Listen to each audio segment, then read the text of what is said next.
Hello my lovely students, welcome back to the channel. अगर आप मेरा इस वीडियो को फर्स्ट टाइम देख रहे हैं तो please make sure to subscribe the channel. Okay, तो आज हम समझेंगे क्लास 9 का चैप्टर 1 नंबर सिस्टम की जो एक्सरसाइज है 1.3 का क्वेश्चन नंबर 5 एंड 6।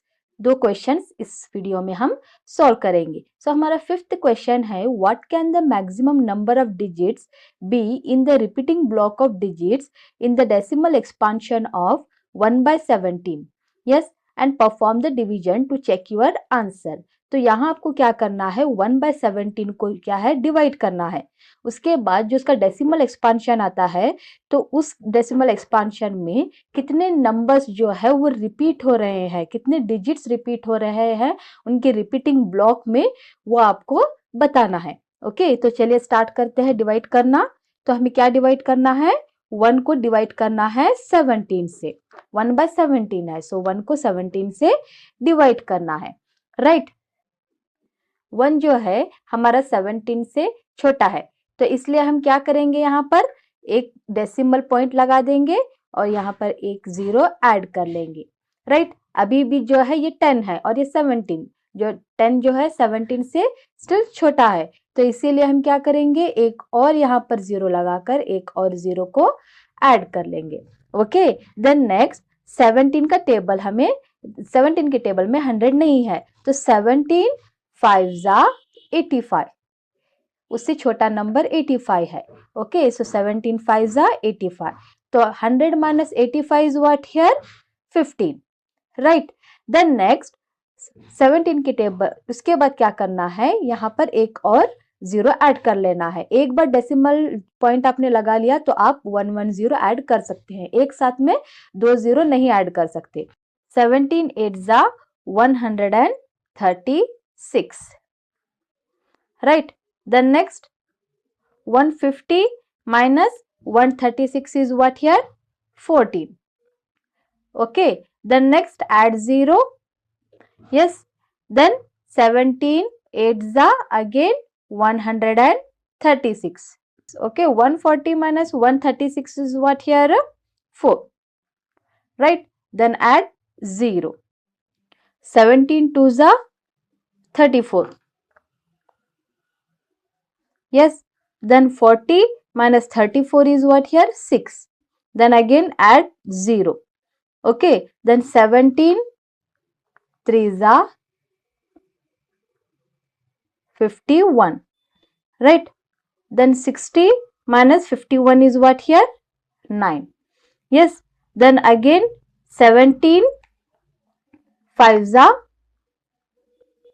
यहाँ पर add 0, 17 5 za 85.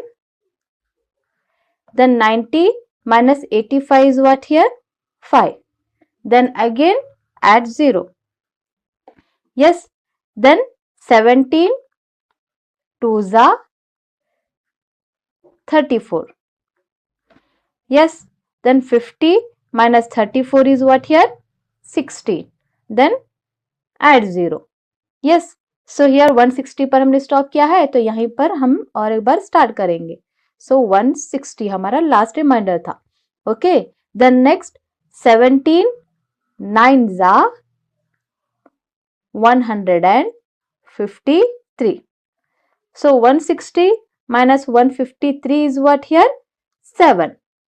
Yes, then again add 0. Next 17 4 za 68. So 70 minus 68 is what here 2. Then add 0. Then 17 1 za 17. So 20 minus 17 is 3. Then again add 0. Then again 17 1 za 17. So 30 minus 17 is what here 13. Okay, then again add 0. Yes, then 17 7 za 119. Yes, 130 minus 119 is 11. Then again add 0. and 17 6 102. 110 minus 102 is what here? 8. Then again add 0. तो यहाँ पर 80 को हमने stop किया तो 80 से ही फिर start करेंगे। ओके, क्योंकि ये बहुत लंबा डिवीजन है, लॉन्ग डिवीजन है, तो एक पेज में नहीं होगा, तो इसे ऐसे आप बाजू बाजू में कर सकते हैं। सो 80 में स्टॉप हो गया तो 80 यहाँ पर स्टार्ट करेंगे फिर से। Okay, then 17 4 68. Then 80 minus 68 is what? 12. Then 17 7 119. So 120 minus 119 is what here? 1. तो आप देख रहे हैं कि हमारा जो रिमाइंडर 1 है और हमने शुरू कहाँ से किया था? 1 से ही किया था। 1 डिवाइडेड बाय 17 किया था। तो अगर फिर से 1 आ गया तो फिर अगेन यहाँ से लेकर पूरे नंबर्स हमारे रिपीट होंगे। ये सारा डिवीजन एक और बार रिपीट होगा क्योंकि हमने स्टार्टिंग 1 से यहाँ से किया था। तो यहाँ से सारे के सारे नंबर क्या होंगे? फिर से रिपीट होंगे। तो यही हमारा लास्ट आंसर होगा, यही हमारा डेसिमल एक्सपांशन, क्योंकि इसके बाद फिर अगेन 0 5 0 5 8 8 2 3 ऐसे यहाँ पर फिर से होता चला जाएगा। ओके, तो यहाँ पर हम लोग लिखेंगे इसका जो डेसिमल एक्सपांशन है वो क्या है हमारा? 1/17 का जो डेसिमल एक्सपांशन है 0.05882352941176447। तो ये हमारे नंबर फिर से रिपीट होंगे। अब हमने तो डेसिमल एक्सपांशन पता कर लिया। अब हमें करना क्या है कि हमें देखना है कि कितने डिजिट्स है इसके रिपीटिंग ब्लॉक में। तो यही जो नंबर है हमारा वो रिपीट होगा। अब यस, यही हमारा रिपीटिंग ब्लॉक है। तो इसमें कितने डिजिट्स है? 1 2 3 4 5 6 7 8 9 10 11 12 13 14 15 16। तो इसमें कितने डिजिट्स है? 16 डिजिट्स है। तो यहाँ पर हमें लिखना होगा कि there are 16 digits in the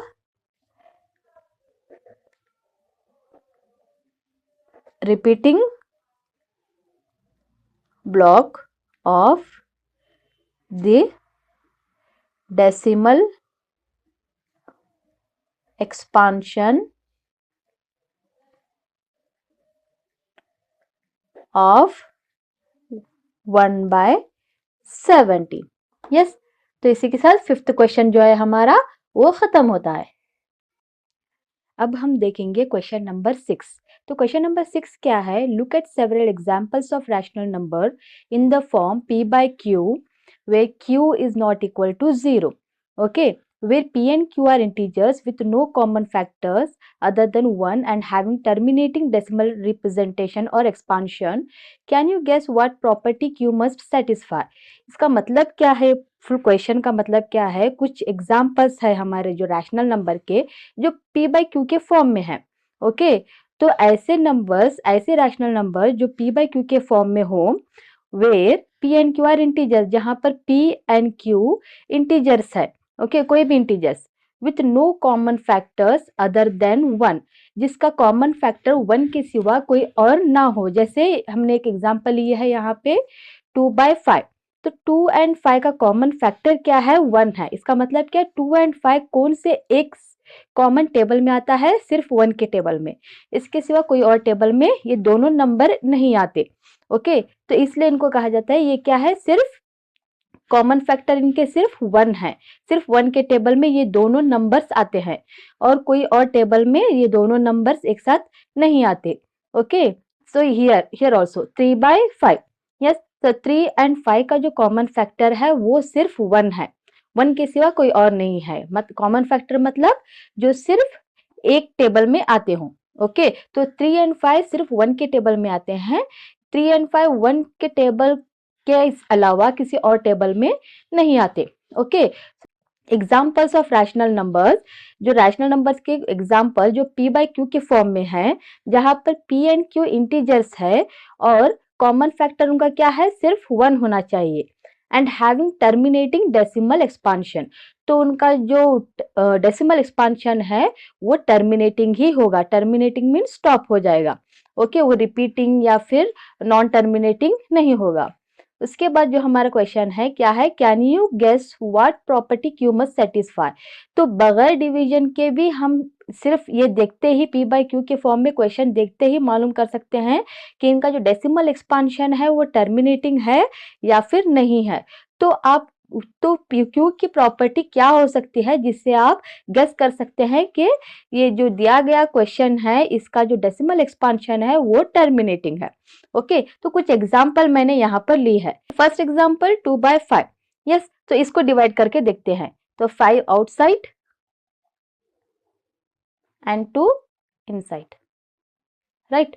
then point यहाँ पर 0 बढ़ा लेना चाहिए, ओके। 5 4 जा 20, तो 0 0 आ गया, तो इसका डेसिमल एक्सपांशन क्या है, 0.4, टर्मिनेट हो गया, टर्मिनेटिंग डेसिमल एक्सपांशन, ओके। और ये एक और एग्जांपल है 5 आउटसाइड 3 इनसाइड, डेसिमल पॉइंट लगा के 0 बढ़ा लिया, 5 6 जा 30, तो आंसर अगेन 0 0, तो ये भी स्टॉप हो गया, टर्मिनेट हो गया। एक और एग्जांपल है हमारी 2 आउटसाइड 7 इनसाइड, राइट।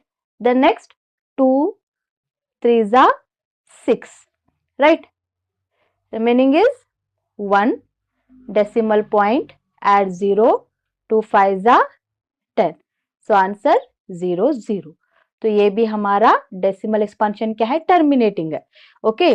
तो क्या प्रॉपर्टी क्यू की हो सकती है, can you guess what property Q must satisfy, तो यहाँ पर जो क्यू की प्रॉपर्टी क्या होनी चाहिए जिसकी वजह से हम बगैर डिवीजन किए ही पता कर सकते हैं कि इसका डेसिमल एक्सपांशन, इक्वेशन का डेसिमल एक्सपांशन जो है टर्मिनेटिंग होगा या फिर नहीं होगा। तो यहाँ पर एक कॉमन प्रॉपर्टी क्या है, जो क्यू की जो फैक्टर्स है, वो जो प्राइम फैक्टर्स जो क्यू के होने चाहिए वो या तो 2m होना चाहिए या फिर 5m होना चाहिए या फिर दोनों भी हो सकते हैं, यस। तो ये क्या है हमारा, ये अब हम देखते हैं एक एग्जांपल के जरिए। एक एग्जांपल हमने सॉल्व की थी, वो है 33 बाय 8, राइट। तो इसका भी जो डेसिमल एक्सपांशन है वो टर्मिनेट ही हुआ था, ओके। तो यहाँ पर देखो क्यू क्या है हमारा, 8 है, तो इसका फैक्टर्स निकाल के देखते हैं, प्राइम फैक्टराइजेशन, ओके। सो 8 2 4 जा 8, 2 2 जा 4, 2 1 जा 2, तो क्या है 1 2 3, 2 जो है 3 times, yes. Next one more example 3 2 9 divided by 400, ये एक और एग्जाम्पल है, ओके। ये एक एग्जाम्पल हमने सॉल्व की थी, इसका भी जो डेसिमल एक्सपांशन है वो टर्मिनेट ही हुआ था। तो देखते हैं 400 का प्राइम फैक्टराइजेशन, ओके। सो 400, यस, 2 2 जा 4, 2 0 जा 0, 2 0 जा 0, देन 2 1 जा 2, 2 0 जा 0, 2 0 जा 0, 2 5 जा 10, 2 0 जा 0, देन 2 2 जा 4, 2 5 जा 10, देन 3 के जो हमारा नेक्स्ट प्राइम नंबर है वो 3 है, 3 के टेबल में 25 तो नहीं है, तो उसके बाद का जो नेक्स्ट प्राइम नंबर वो क्या है हमारा 5 है, ओके। सो 5 5 जा 25, देन 5 1 जा 5, तो इसका जो प्राइम फैक्टराइजेशन वो क्या है हमारा 400 का 1 2 3 4, 2 4 टाइम्स इंटू 5 जो है हमारा 2 टाइम्स, तो यही इसी फॉर्म में है, राइट। जो हमारा डिनोमिनेटर है वो डिनोमिनेटर जो है या फिर 2m यहाँ पर, यस, इसका जो है 2m दैट इज 2 3, ओके, या फिर 5m, यहाँ पर देखिए 5m, m कुछ नहीं मतलब 1 ही होना चाहिए, ओके, या फिर दोनों 2m इंटू 5m, यहाँ पर एक और एग्जाम्पल 2 4 इंटू 5 m ये वेरिएबल्स है हमारे, लेकिन या तो 2 होना चाहिए या तो 5 का फैक्टर होना चाहिए या फिर दोनों के भी फैक्टर्स हो सकते हैं। तो यही हमारा क्या है, जो Q जो है यही प्रॉपर्टी हमारी रखनी चाहिए, या तो वो 2 के फैक्टर्स में 2 का होना चाहिए, या फिर 5 का होना चाहिए, या फिर दोनों के भी हो सकते हैं।